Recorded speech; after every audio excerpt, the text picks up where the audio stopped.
Welcome to our Budokon basics for the very first week of starting Budokon yoga class at Mojo Fit Studios. So this is going to be your homework if you aren't able to make it to class, and also if you are able to make it to class to practice at home. Here we go. We've got two moves for the basics that we're going to go through in class, but I'm also going to give it to you here to break it down again so you can work on it on your own. So take a look at this video. You can watch it all the way through and then practice on your own or practice along with me. It's all good. We've got two moves. One is a rolling wave. Second one is floating frog. And we're going to go through the first one right now. So the rolling wave movement is something you'll see a lot in Budokon yoga. It's the transition from downward facing dog to a floating up dog. So you've got your downward facing dog. You're feeling pretty good, right? You'll lift the heels, tuck your chin, and then roll from your lower back. So tilt the pelvis, roll from your lower back up the spine until you find a plank position. So rolling forward, tucking the chin, and very slowly, and keep breathing, of course, through this whole thing. Shifting forward, feel weight in the fingertips. Once you get to about the plank position, draw the hips down towards the floor. Not on the floor, towards the floor. Lift the chest, lift your gaze, roll your shoulders back, and floating up dog. It's floating because your toes are on the ground, tucked under, rather than a regular up dog where your feet are flipped. You've got your toes flexed into the floor. To get back, look down, press into the floor, protract the shoulders, and roll yourself back. Look down towards your navel, rolling from upper back to lower until your chest presses all the way down towards the knees, lower the heels.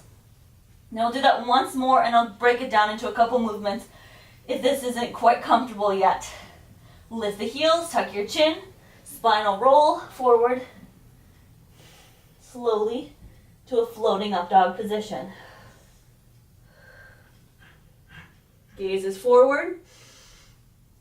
Retract the shoulders, that means pressing back, and depress, so take the shoulders away from the ears. Look down, coming out of it, press into the floor, and roll slowly back to downward facing dog. Heels are the last thing that lower. So if that's not quite comfortable and we want to break it down a little bit more, work on what we call scapula push-ups. You can start with hands and knees on the ground. It's like cat and cow, except you're working from the shoulders. So you collapse in the shoulders and then press and round that upper back into what we call cobra hood. So this is that cobra hood position. Tuck your chin, then collapse the shoulders, cobra hood, look down towards your belly.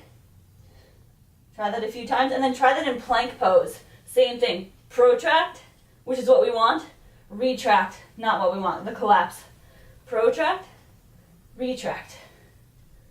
And you can do that as many times as you want to get comfortable with weight in your hands and on your wrists, and also with that shoulder movement. Like you're squeezing the spine together and then spreading it apart. All right, move number 2 is floating frog. This one's a tricky one, but again, I'm going to break it down to something you can work on besides doing the full move itself. The full move itself is a transition from downward facing dog into a yogi squat. But it's a float, aka floating frog. Bend your knees, look forward in your down dog, heels to your butt, exhale, and then slowly lower to the ground. Feet to the outside of the hands. That's not going to be available to everybody right away. It's a tough one. So go through it once more. Look forward, bend your knees, heels to butt, float. And notice that one wasn't quite as high, and that's okay.